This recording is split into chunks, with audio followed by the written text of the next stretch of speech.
Thank you, Destiny. Well, tomorrow is, of course, Thanksgiving, and our pets, well, they want to get in on the holiday festivities, too. Dr. Jerome Williams with Red Mountain Animal Clinic, regular guest here on Good Day, joining us once again this morning with Mr. Peabody. Yes. Giving you a bath right now. Yes, absolutely. He loves that. How are you, sir? Good, very good. All right, let's talk about, you and I have talked about this many times. Yes. We're so tempted to want to feed our pets from the table. Yes, yes. And you're not saying that that's totally wrong. Right.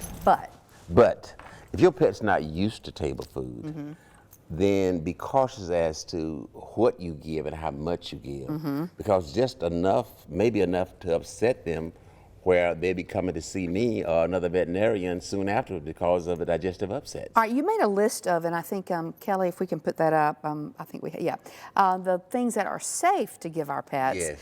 So you say bland turkey meat with no skin, but sometimes the turkey is, of course, flavored with a bunch of things, so the chances of it being bland. It's not practical, to be honest with you, but that's what the so-called experts suggest. But, as long as it's not highly seasoned, then you should be okay. Just a couple of bites. Right, exactly. All right, sweet potatoes sound like they're okay. Green beans are, I guess, whatever the dog, some dogs would eat it and some wouldn't. Almost any vegetable is eat? good. Okay. If they'll eat it, then it's good. Whether it's green beans or some of the other vegetables that you might be serving. I was just thinking about corn, whether that is okay. I wondered if it was okay for a dog's stomach. But you say it is? Yeah. But if you look at the ingredients on most of the dog labels, you'll see a lot of corn in there. A lot of corn in there. Yeah, most time it's cracked corn though, or pulverized. But well, Jimmy cracked corn, but anyway, nobody cared. Anyway, ham is obviously, that sounds like that would be something a dog would love. Yes, and most folks that do feed their pets from the table, they have got all of these foods in the past. But here's the other thing too, your dog's not used to eating from the table. Be cautious of the amount, and also bones. Right. Your dog's not used to bones, don't give them, otherwise you may have problems over this long weekend. Can they get stuck? They don't digest? Digest, or they cause irritation to the intestinal lining. Now, sometimes when you first get a pet, you haven't had one ever, and you get your first pet, you don't realize how dangerous grapes, raisins can be for a pet. What is that? Exactly. There are toxic principles in those products, and so you got to be careful with those. So, learn the list of all those not to give things to your pet, and be cautious with that. All right, a lot of people may have already be decorating, but a lot of people will be full force after Thanksgiving, maybe Thanksgiving night, the day after. And you say there are things we need to be careful to avoid our pets, to keep our pets away from. Yes. Tinsel, because they'll eat it, or? Yes, they'll eat it, and then they'll get caught, and they'll create problems for them. Cords, the ornaments. I mean, puppies especially will investigate with their mouths. And it could break. Anything not nailed down or not, they were to get a hold of. Especially the yarn and stuff like that.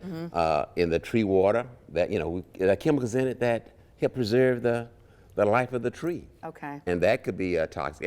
And of course, candles. You mean like if they try to chew on them or digest them? Yeah.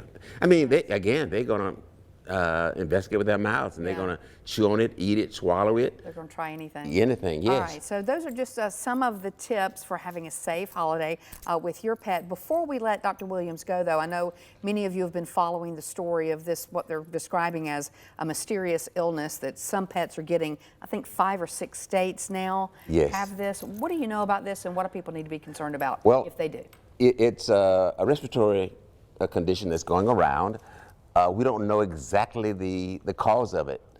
We do know that it is less of a problem if your pet is vaccinated. It seems to be. The chance of your pet dying from it are slim, very slim. It's not usually the kind of thing that'll cause death in a pet.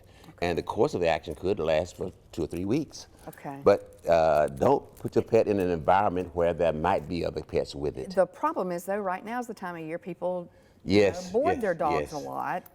So just keep an eye on them. A lot of people have thought it was kennel cough, because they do get that when they come out of boarding sometimes. Right.